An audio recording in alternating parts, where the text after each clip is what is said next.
When the biggest Ponzi scheme collapsed, thousands lost everything overnight.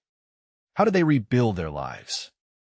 The answer lies in a simple, unexpected community. Imagine a bustling office in Manhattan, 2008. Bernie Madoff, a revered NASDAQ chairman, sits behind a mahogany desk, smiling as he signs a new client agreement. To the world, he is a financial wizard. To his investors, a safe harbor. You would trust someone who appears trustworthy, right? That's called the authority bias. We let titles and reputation steer our decisions, even when the numbers don't add up. Fast forward to December 2008. The news flashes. Madoff admits to operating the largest Ponzi scheme in history. In an instant, the illusion shatters. Investors stare at their screens, disbelief written across their faces. Denial floods the brain. Survivors replay every meeting, searching for a missed red flag. This is the mind's way of protecting itself. It rewrites reality to avoid the pain of loss. On March 12, 2009, Madoff pleads guilty to 11 federal crimes. The courtroom is packed. The judge reads a sentence of 150 years, the maximum allowed. The restitution figure? A staggering $170 billion. Now picture a kitchen table in South Florida, 2026. Survivors gather, strangers bound by the same devastation.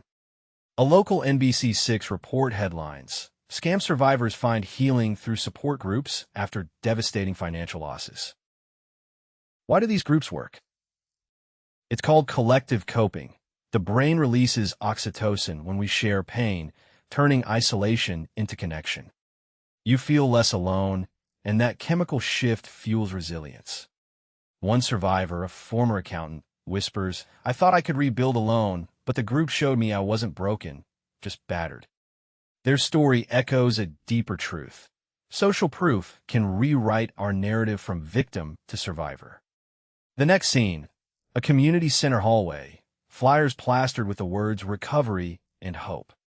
Volunteers hand out resources, from legal aid to budgeting workshops. The act of giving creates purpose, a psychological antidote to helplessness. Research shows that when we move from passive grief to active support, our prefrontal cortex lights up, restoring decision-making power. In other words, helping others helps ourselves. Months later, the same accountant stands before a new class, teaching budgeting basics. He smiles, not because the money returned, but because he regained control over his narrative. The lesson? When a scam shatters your world, seek the people who share the same brokenness. Their collective strength rewires your brain, turning loss into a platform for growth. Healing after financial ruin isn't a solo journey. Community rewires your brain, restores agency, and rebuilds hope. If you found this story powerful, hit subscribe for more money psychology lessons.